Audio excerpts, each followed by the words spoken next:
আসসালামু আলাইকুম। বিসমিল্লাহির রহমানির রহিম। আপনারা সবাই কেমন আছেন?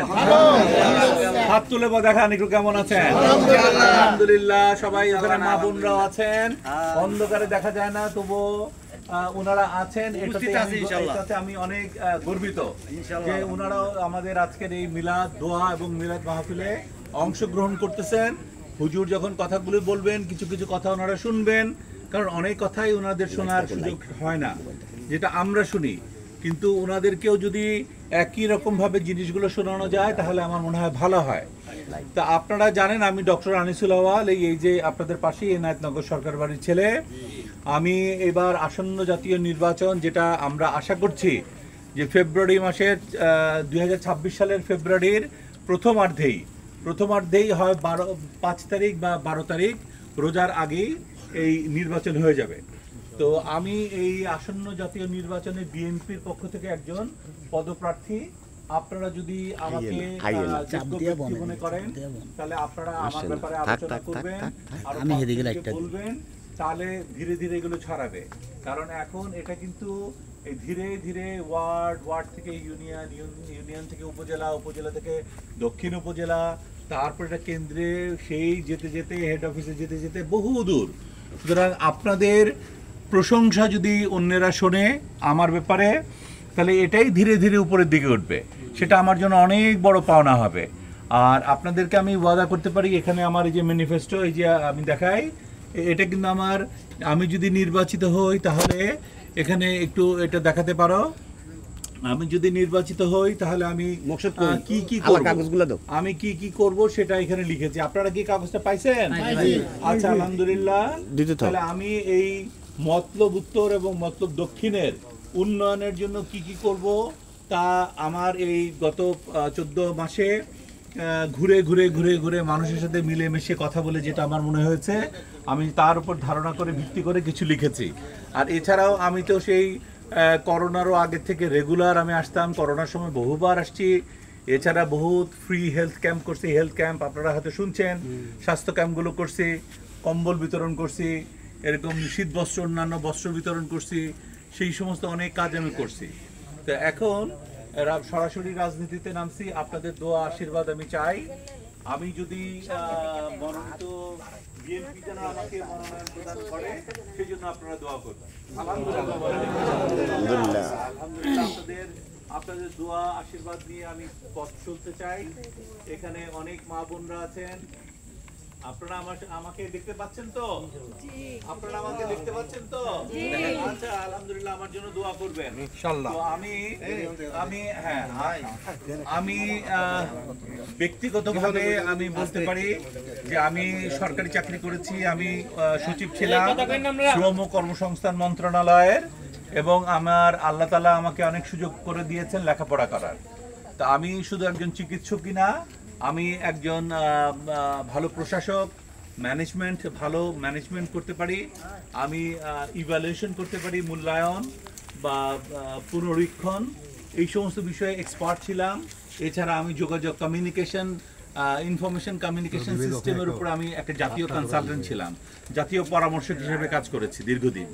তো এছাড়াও আমি বিভিন্ন অর্গানাইজেশনে, দেশীয় এবং আন্তর্জাতিক সরকারের থেকে লিয়েনে যে আমি দেশীয় এবং আন্তর্জাতিক অর্গানাইজেশনে চাকরি করেছি, যেমন আমি WHO তে চাকরি করেছি, আমি বিশ্ব ব্যাংকে চাকরি করেছি, আমি ইউনিসেফে চাকরি করেছি, আমি এরকম, এবং একটা বেসরকারি আন্তর্জাতিক প্রতিষ্ঠান ওয়ার্ল্ড ভিউ ফাউন্ডেশন, ওটার বাংলাদেশের কান্ট্রি ডিরেক্টর ছিলাম আমি।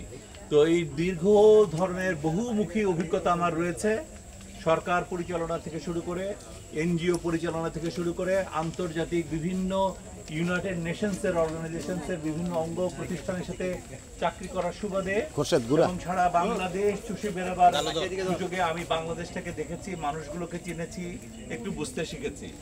আর আমার নিজের মাটি, নিজের যেই জন্মস্থান, এই যে মতলব, এই মতলবে এখানে আমার আসা প্রত্যেক বছরে 2 বার হতো।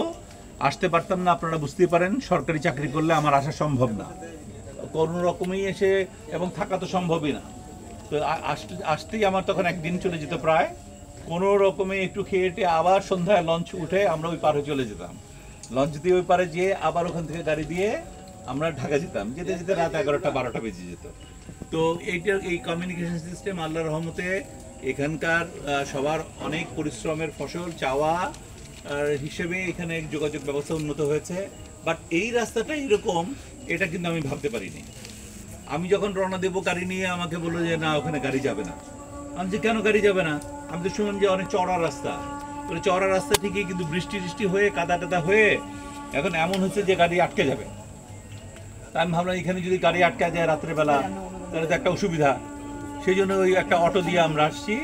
তো অটো দিয়েও তো অটোওয়ালাও তো অনেক কষ্ট করে চালায় নিয়ে আসছে, তো অটোতে বসা যায় না। আমি কোনো রকম একটু বসেছিলাম শক্ত করে, তো তার বাকি সবাই নেমে গেছে অটো থেকে। তো রাস্তাটা শোচনীয় অবস্থা দেখে আমার খুব খারাপ লাগছে। আমার কাছে মনে হয়েছে আপনারা যদি দোয়া করেন, আশীর্বাদ করেন, আপনাদের রহমতে আর আজানও হচ্ছে এখন এই আল্লাহর অশেষ রহমত এবং বরকতে আমি যদি নমিনেশন পাই তবে আমি আপনাদের সাথে থাকবো সবসময়। আপনাদের সাথে হাতে হাত মিলিয়ে কাঁধে কাঁধ রেখে আমি সমস্ত পরিকল্পনা করব, সেটা এখানে লিখেছি। এবং ধীরে ধীরে ধীরে ধীরে টোটাল মতলব উত্তর দক্ষিণের জন্য কি কি করা যায় সেই পরিকল্পনাগুলো আমি করেছি। সেগুলো আমি ইনশাআল্লাহ সবাইকে নিয়ে একসাথে বাস্তবায়ন করব ইনশাআল্লাহ। এখানে যদি আমরা এখানে আমাদের সবাই মিলে পরিকল্পনা করলে এখানে কিন্তু আমাদের পরাজয় নাই। যদি ষড়যন্ত্র করে লোকজন সেখানে কিন্তু পরাজয়ের কথা আছে। ষড়যন্ত্রকারীরা ষড়যন্ত্র করে, কিন্তু পরিকল্পনাকারীরা পরিকল্পনা করে। তা আল্লাহ পরিকল্পনাকারীদের সাথে থাকেন, আর যারা শয়তান তাদের সাথে থাকে ষড়যন্ত্রকারীরা। আমরা পরিকল্পনাকারী, আল্লাহ আমাদের সাথে ইনশাআল্লাহ থাকবেন, এটা আমরা বিশ্বাস করি। তো আজান হচ্ছে, এই ফাঁকে 2 মিনিট একটু বন্ধ রাখে আমার বক্তব্য শেষ করি। এরপরে হুজুর মিলাদ পড়াবেন, একটু মিলাদ পড়াবেন, দোয়া খেয়ার করবেন আমার জন্য, দেশের জন্য, এই অঞ্চলের সমস্ত মানুষের জন্য। এবং আমরা যারা হিন্দু, মুসলিম, বৌদ্ধ, খ্রিস্টান সবাই বসবাস করি, আমরা সবাই যেন একসাথে সুন্দরভাবে বসবাস করতে পারি। আমরা যেন মিল মহব্বতের মধ্যে বসবাস করতে পারি। আমাদের মধ্যে যেন কোনো সাম্প্রদায়িক অসম্প্রীতি না থাকে। আমরা যেন সবাই একসাথে ভালো মতো থাকতে পারি, শান্তিতে থাকতে পারি। সবার আগে শান্তি। শান্তি না থাকলে কোনো কিছু থাকবে না। সেই জন্য শান্তি আমাদের সবার প্রয়োজন। শান্তি আসলেই উন্নয়ন আসবে, উন্নয়ন আসলেই আর্থসামাজিক উন্নয়নটা আসবে, আর্থিক সচ্ছলতা আসবে, লেখাপড়া আসবে, আমরা আলোর মুখ দেখব, আমাদের ঘরে ঘরে হাসি ফুটবে। তা আজ এতটুকুই। আপনারা সবাই ভালো থাকুন, সুস্থ থাকুন। আমার বক্তব্য এখানে শেষ করছি। বাংলাদেশ জাতীয়তাবাদী দল জিন্দাবাদ, ধানের শীষ জিন্দাবাদ, তারেক রহমান জিন্দাবাদ, মতলববাসী জিন্দাবাদ। আমার জন্য দোয়া করুন।